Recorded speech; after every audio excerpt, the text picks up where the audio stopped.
Our message today is oil in the lamp. Oil in the lamp. We need this.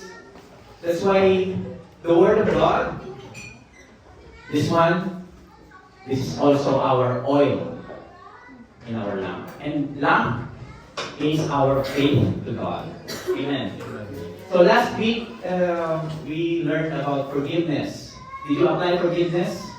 Have you forgive your friends already? Did you apply it? Hallelujah. So last week, it's all about forgiveness. You know, kapag nasa dilim ka, you have unforgiveness, and you confess it, nagiging maliwanag. You will have peace. Sino na-experience ng peace when you forgive? Amen! Raise your hands, come on! So and this year, we will have this is our theme, passion. You know what is passion? Suffering. In abiding Christ's love. So, as you feel God's love, there's many challenges in life. Marami. God will change us to become more like Jesus. Na-experience ko po, maraming discouragement dito sa church. Maraming negative feedback sa atin. Maraming mga good din naman. Pero, those are our inspiration to grow in Jesus. Those are our key to be more like Him. Amen. So, Jesus says that my grace is sufficient for you. Grace lang ng God yung kailangan natin. Alam mo kung anong grace? Hindi natin deserve, pero binigay niya. For example, hindi mo deserve bigyan ng tubig. Pero binigyan ka ng Lord ng tubig. Hindi mo deserve mapunta ng langit, pero binigyan niya yung langit sa atin. Amen. So our calling in life is to follow Jesus. Ano yung calling mo sa life? Do you know what is your calling? Tayo ang lahat. Our calling in life is to follow Jesus. No other than that. To receive the love of God and to feel the love of God and to love Jesus. The first commandment is to love God with all your heart. Mind. At yung mind mo kay God lang. Yung soul mo kay God lang. Strength, lahat ginagawa mo kay God para kay God. And eyes have not seen, nor ears heard, nor have entered into the heart of God, which God has prepared for us saints. But nireveal niya sa atin through the Holy Spirit. Alam niyo kung ano ito? That is His love to us. So our message for today is oil in the lamp. Alam mo anong ibig sabihin nito? Second coming ni Jesus. So my question to you, are you prepared when Jesus comes? Are you prepared when Jesus comes? Huh? Yes! Oh! Confidence si nanay kasi alam niya that he is walking right with God. Alam niya na he gave everything to God. He put oil into his lamp, into his faith. So, my question, are you still on fire on reading the Word of God? Nag-read pa ba kayo ng Word of God? Amen. This is gonna be day and night. Day and night. Devotion. Day and night yung devotion. Kasi if you miss praying, if hindi ka nag-pray, if hindi ka nag-read ng Word of God, you are in trouble. You are in trouble. Sa kaaway. Satan. Because Satan will going to kill, steal, and destroy your relationship, your finances, your friendship. Kaya mayroong mga misunderstanding sa friendship. Kaya mayroong mga misunderstanding sa relationship because you let Satan destroy you. But the Word of God says that you need to meditate day and night so that kapag aatake si Satan, you are protected. Amen. Amen. Hallelujah. Praise God. So, you cannot be a lazy Christian against a full-time devil. Hallelujah. You cannot be a prayerlessness Christian against a full-time devil. You cannot be a lazy Christian not to share the Word of God, not to share the good news versus the full-time devil. You cannot be like, okay, I will go to church and I will not go to church. I will work more. Rather than against a full-time devil. We need to be a full-time Christian also. Amen. That's why the Bible says you must be born again. Born of water means repentance, and born of the Spirit means believing on Jesus. So the devil is after of your soul. That's why we need to put oil in the lamp. We need to fix our eyes on Jesus. That's the oil in our faith. We need to continue to read the Word of God. That's the oil in the lamp. We need to continue to go to church. We need to be discipled. That's our oil. So that when Jesus came, we are ready. Because there's going to be a wedding. May kakasal po. There's going to be a marriage when Jesus comes. And we are the bride of Jesus. Those who believe in Jesus are the bride. And Jesus is the groom. So in Jewish tradition, there is 3 stages of wedding. First is engagement. Ganun pong engagement. Wherein yung papa, yung fathers, will going to have a agreement na ikakasal. Yung dalawang party. Then second is betrothal. Means there's going to be a ceremony of the promise made. So what's the promise of God to us? That He will take us. That He will give us an inheritance to go to heaven. That He will send Jesus to us. And what is the third? Marriage. Marriage. So in Jewish context of wedding, yung ikakasal, yung groom, aalis muna. Aalis muna. And the bride never knows when the groom will come. Pero may promise na ikakasal sila. That's why 2,000 years ago, Jesus is still not coming. Because He is preparing us if we are faithful to Him. Same with the Jewish concept of wedding. Amen. If you have your Bible, let's go to Matthew 25, verse 1 to 2. This is the parable of the wise and foolish virgin. Parable ko ito, matalinhagang kwento ng wise and foolish virgin. So, sisimplihan ko lang kasi malalim ko eh. Alas 12 na po natapos ng teaching kasi grabe malalim ko. So, ano lang natin, kukuha lang tayo ng very main point. So, it says in verse 1 to 2 that the kingdom of heaven shall be likened to 10 virgins who took their lamp and went out to meet the bridegroom. Now 5 of them were wise and 5 were foolish. 5 are born again and 5 are not. 5 are saved and 5 are not. 5 are wise and 5 are foolish.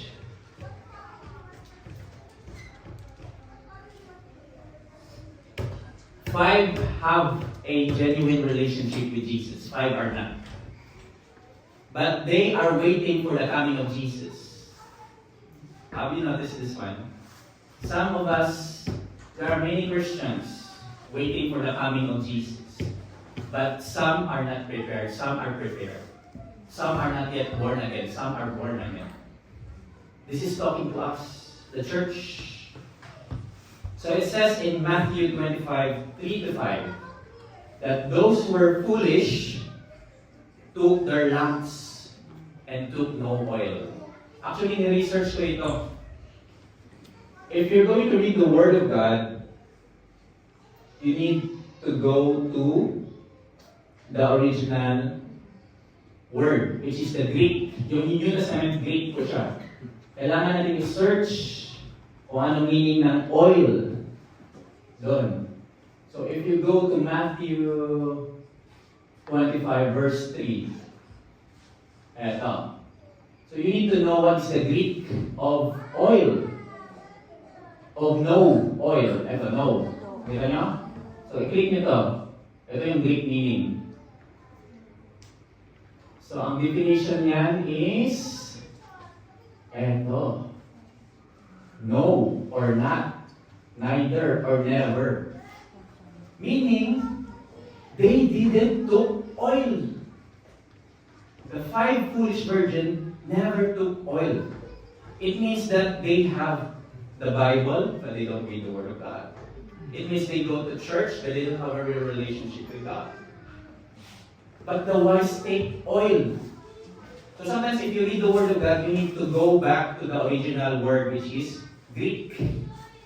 Yung New Testament is Greek, the Old Testament is Hebrew. Para malaman nyo kung anong meaning. Para hindi tayo ma-deceive. Hindi tayo sa ating interpretation. So let's go back. So it says here that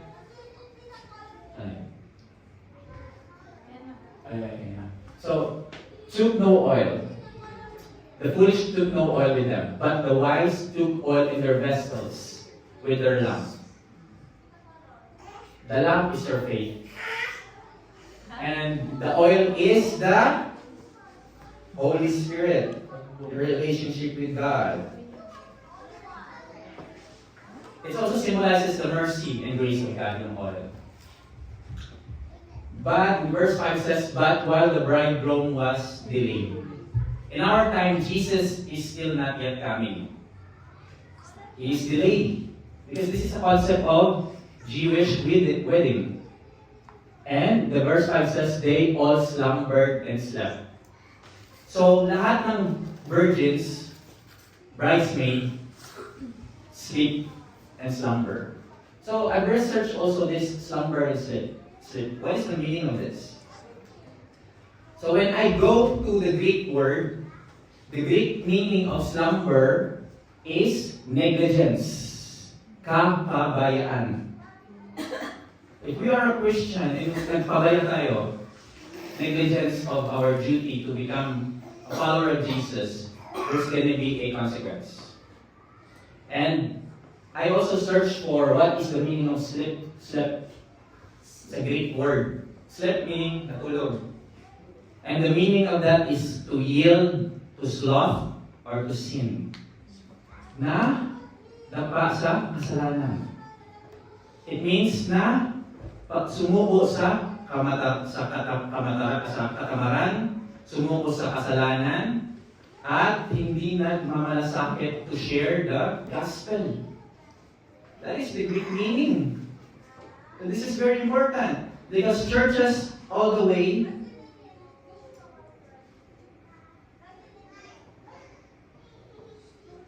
are not focusing more on the Word of God. But we don't need to judge them.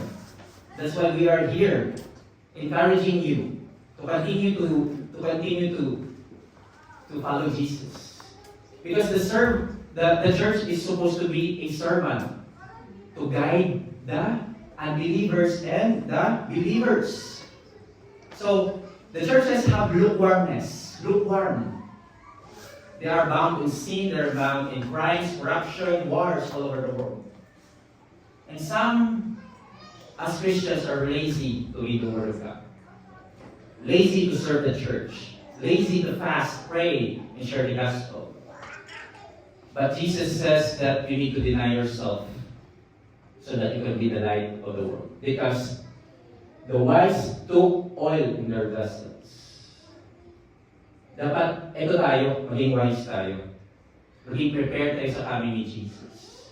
Pero yung coming ni Jesus is delayed. That's why Jesus is not yet coming because He wants us to reconcile with Him. So, if you think that you're alive today, praise God. Because God is giving you a chance to reconcile with Him. So, praise God and love God that God is giving you a chance to be prepared. To be prepared. That's why I'm eager to be here in SSF to help you. Because I want to be wise, to put oil on my vessel, to continue to help people, to continue to press in, to continue to work hard, to continue to share the gospel, because I know what is coming. I know the truth. And you must know the truth also. Amen? Let's go to Matthew 25, 6 to 9.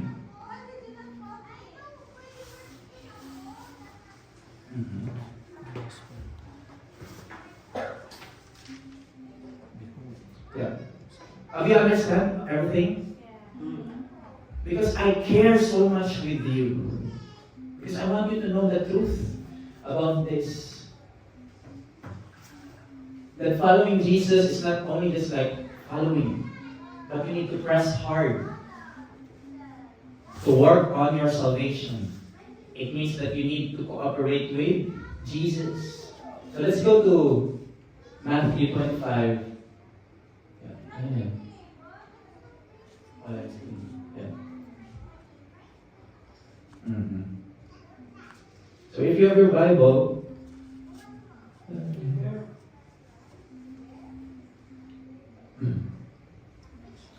let's go to Matthew 25, verse 6 to 9.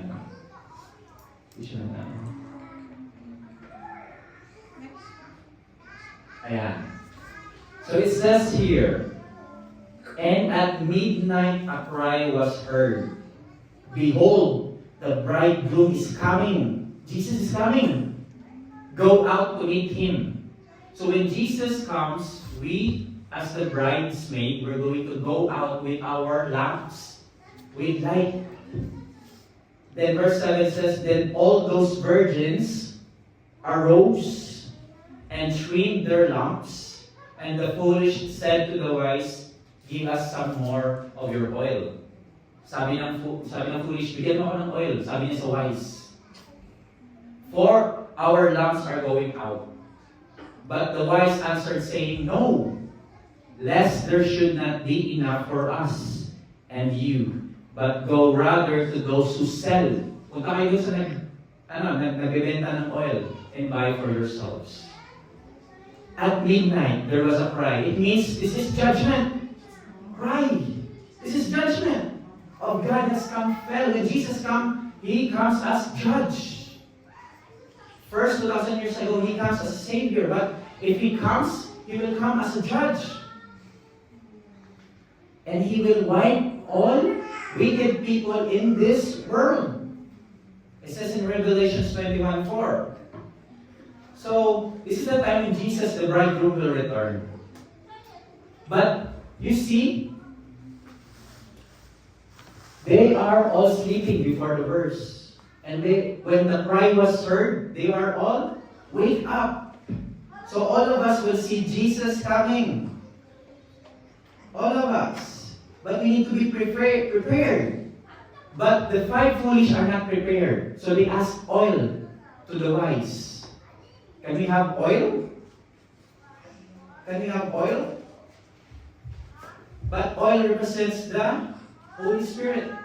We cannot give the Holy Spirit. Only Jesus can give the Holy Spirit to us. And the Holy Spirit is the Spirit of grace. And the Holy Spirit empowers us to fight sin, to fight temptation, to fight any kinds of wickedness. And He helps us to live holiness. The Holy Spirit guides us. Sometimes we don't know, okay, what is my next step? What will happen to me after next year? What will happen to me because my visa is not yet coming? What is happening to me because I don't have a job? What is happening to me next if I don't have a job? The Bible says you need to put oil. It means you need to trust on God. You need to pray. You need to read the Word of God. Amen. Amen. So the Bible says that don't be drunk on wine, but be filled with the Holy Spirit. Instead of drinking wine, be filled with the Holy Spirit. That is very most important as a Christian. Be filled. I want to give you a testimony. 2 years ago, I was baptized in the Holy Spirit and fire. There's two baptisms, the Bible says. One is the water baptism, and the second is spiritual baptism, where Jesus will immerse your spirit into His Spirit. So you will have boldness to share the Word of God.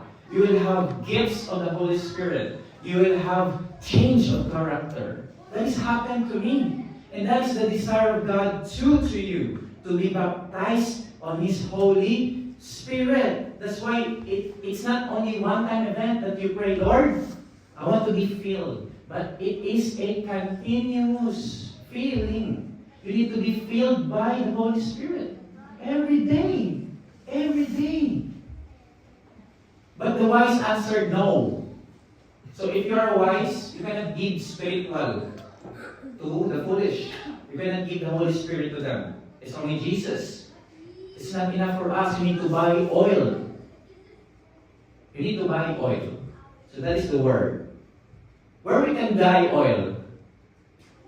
To to Equinor, to Rosenberg. They can buy oil on the seller, legitimate seller. And oil represents the Holy Spirit. Who is the seller? Jesus. He is the giver of the Holy Spirit. But the Bible says that we are saved by grace. Niligtas po tayo ng Panginoon dahil gift niya yun. Hindi tayo gumawa ng good works para maligtas. Hindi tayo nag-pray 5 times a day para maligtas. Hindi tayo nag-communion para maligtas. Hindi tayo nag-share ng gospel para maligtas. Ni-receive lang natin yung kaligtasan. We receive the salvation of God by faith. But if you don't cooperate with Jesus, if you don't cooperate with the Holy Spirit, with the oil, you need to buy it to Him. What does it mean? You need to work hard for the oil. That's why we are reading the Word of God. That's why we want to be changed. We want to be good as Jesus is. We want to be kind as Jesus is. We want to be gentle as Jesus is. But it's hard, right? It's hard. Very hard. For me, I'm struggling also. Especially with my pride, ego, and all of these things. But God has given me mercy. I'm not perfect. I am still a work in progress of God. Amen? You too are a work in progress. Amen. Hey, I want to face this. Yes. Okay. You see it? In Revelations 3:18 it says, I counsel you to buy from me gold refined in the fire, that you may be rich, and white garments, that you may be clothed, that the shame of your nakedness may not be revealed, and anoint your eyes with eye salve, that you may see. Buy from me gold. If we want to buy oil, if the foolish wants to buy oil, we need to buy it to Jesus. Because we as wise, we cannot share the spiritual preparedness. The foolish need to be prepared for the coming of Jesus. But the Bible says that the bridegroom was delayed, some were asleep. Bridegroom is coming. They don't have time to buy oil. They don't have time to be prepared. See? That's why we are teaching this, because we need to be prepared for the coming of Jesus. Because when Jesus comes, our spirit will be raptured to Him. And we will meet Jesus on the air. And persons that are died, they will come to meet their body as glorified. And Jesus will make new heaven and new earth here. He will take everything here, and He will make a new heaven and new earth. Have you seen this? So we need to work hard. We need to pray. We need to read the Word of God. We need to attend church. We need to share the gospel. Amen. That is what God is telling to us. To cooperate on His process. The gift of salvation is free. You need to receive it. You don't need to work hard on it, because Jesus paid it on the cross. You need to receive on it. But when salvation, when the process of sanctification, you need to work hard. Means you need to cooperate. It's not God we're going to make you a puppet. It needs you to cooperate with God. Amen. So that's why we need to work out of our salvation. It's not working in. It says in Philippians 2:12. Therefore, my beloved, as you have always obeyed, not as in my presence only, but now much more in my absence. Jesus saying that in my absence, hindi ba siya dumadating? Work out your own salvation. You need to pray. You need to read the Word of God. With fear and trembling, with reverence, with obeying His commands. Amen. Hallelujah. Why? So that people will see the evidence of Jesus in our life. Have you ever noticed when people will say to you, "Oh, you're so good. You are so kind." They see the manifest presence of God in your life. Ang bait mo naman. Salamat sa libre. Huh? They can see the fruit that you are saved. Because you love people, you forgive people, you don't judge people, you care for people. That's why we need to work on our relationship with Jesus. Sa mag-asawa, in couple, both are working with your relationship, right? Same with Jesus. Jesus worked on the cross for us. But we as bride, we need to be faithful in Him as a bride. Amen? Now you now understand, there's going to be a wedding. So that's why I encourage you. Huwag nyo lang sabihin, okay, save na ako, relax lang ako. I'm going to sit and relax, save naman ako. Hindi na ako mag-read ng Word of God. Huwag po. Kasi baka magiging foolish virgin tayo. Hindi tayo prepared sa pagdating ni Jesus. We need to continue to have fellowship. Join a church. Join a Filipino church or a Norwegian church. Continue there. Continue to attend. Continue to meditate the Word of God and apply it in your life. Continue to live in holiness and purity. Because that is the very most important. Because God is holy. And in order for us to come into heaven, we need to be holy. But we became holy through the blood of Jesus. Amen? Hallelujah. We need to press in. We need to continue the race of faith. We need to strive hard because I do believe that Jesus will come soon. No one knows, but I do believe He will come soon. You see, last week there is an earthquake on Thailand. Right? Myanmar? Myanmar, Thailand. No, there's an earthquake. And there is a prophecy unlocked on that. There's also war. There's also Palestine and Israel. It's in the Bible. US pa. US.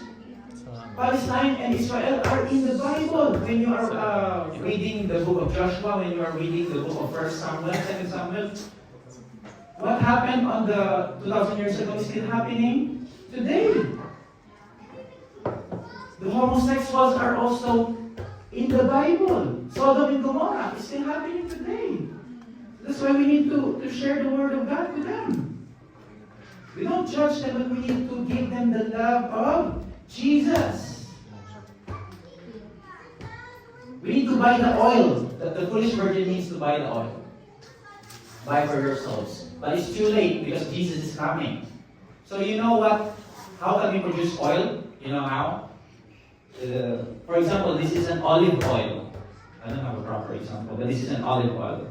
It needs to be pressed. It needs to be crushed so that the oil will come. Same with our Christian life. We need to be challenged by problems in life.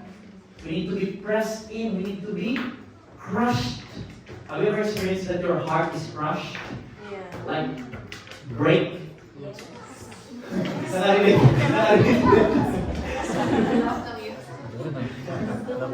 you ever experienced that? Because God wants you to experience so that you would overcome, so that there's going to be an oil to be extracted. Because oil produces fire in the lamp. Lamp is our faith. And without the oil, who is the Holy Spirit, we cannot produce fire when Jesus will come. Because we're going to be a maidservant to light the coming of Jesus. Are you excited to be a maidservant to light the coming of Jesus? Huh? Are you excited to see Jesus coming? Yes. The Bible says that there's no heartache, there's no pain, there's no hunger. We will not experience adobo, we will not experience our food now. There's going to be love. There's no pain, there's no heartbreak. And there's no husband and wife there. Your husband and wife is going to be your brother and sister. Taliwas mo sa tinuturo ng Mormon. But God has given us the joy to be married. here on earth. Sex. Sex is God's gift to those who are married. It's a beautiful gift, but Satan deceived us by experimenting our mind about sex. But thanks be to God that He forgive us of our sins. So you need to be prepared of coming to Jesus. Let's go to Matthew 25, verse 10 to 12. Two verses na lang, then we will finish. And verse 10 says, and while they went to buy, they going to buy oil. The bridegroom came. Jesus came. And those who were ready went in with him to the wedding. Because there's going to be a wedding feast. There's going to be a celebration in heaven. Hallelujah. And the door was shut. When the foolish is about to buy oil, the door of heaven was shut. It's too late for them. It's very too late. Verse 11 says, afterward the other virgins came. They came as the door shut, saying, Lord, Lord, open to us. And nakaawa pa sila, Lord, open to us. But Jesus answered, he said, assuredly I say to you, I do not know you. This is very harsh from Jesus. But this is very true. The second coming of Jesus, we should be ready. We should enter the gate of heavens. Because there's going to be a wedding feast. You know, the Bible says that the door was shut. So I'm sad about people who don't have real relationship with Jesus. I'm so sad that people wouldn't accept Jesus. I'm so sad and my heart is crushed because I really want them to know the truth about this.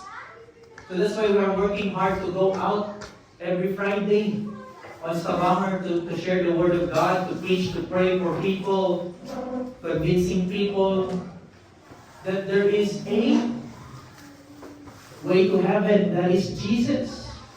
But this is very shocking. The foolish says, Lord, Lord, open to us. But Jesus didn't open. You know why? Because in our life here, there's only one chance. One chance. And if we die, we will never have that chance. We will never have that chance. So Jesus was delayed 2,000 years ago up to now. And we are still waiting for His coming. And we all know that we are preparing because we're working hard to love Him. We're working hard to read the Word of God. We're working hard to fellowship, to love people. When Jesus came, He will not come as a Savior. He will come as a judge of this world. And every knee shall bow and every tongue shall confess that Jesus is Lord. Let's go to the last verse. This is the reminder of Jesus to all of us. Watch, therefore, for you know neither the day nor the hour in which the Son of Man is coming.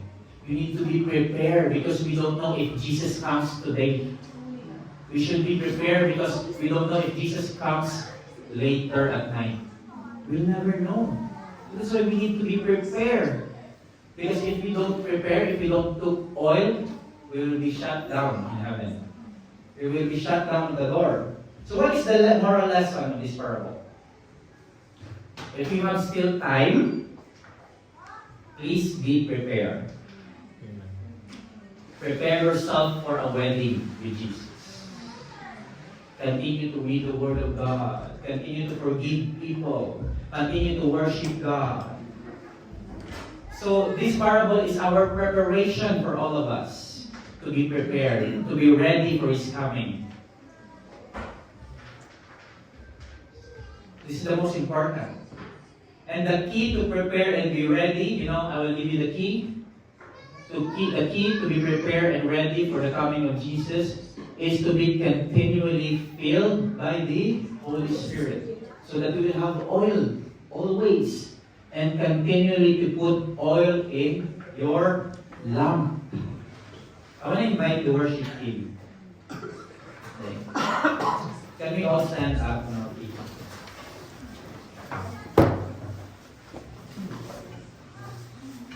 Are you blessed with this?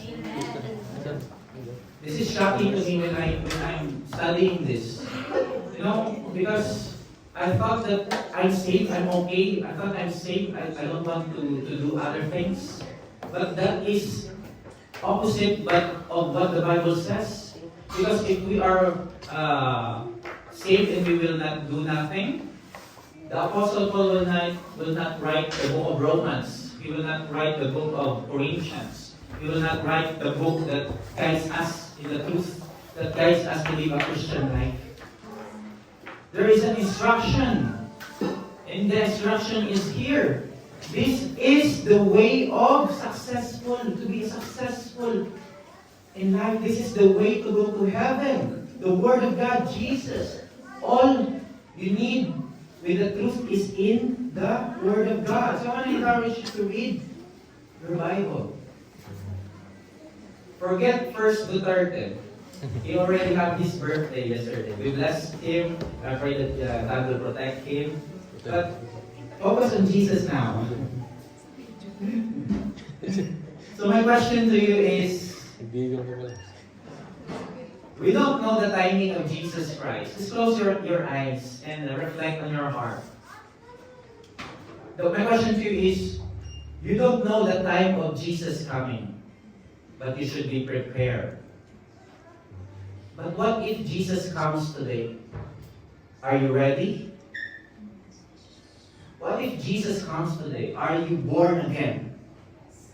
What if Jesus comes today? You have the oil in your lamp? What if Jesus comes today?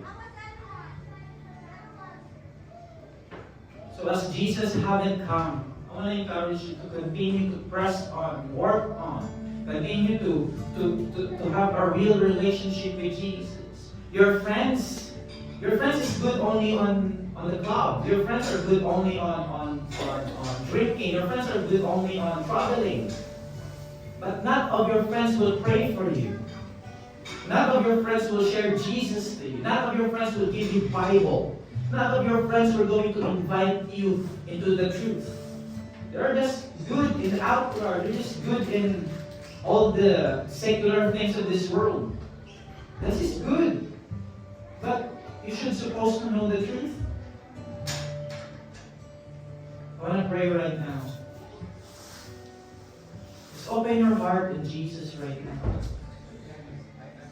Father, I thank you, Father, for your word today, Lord.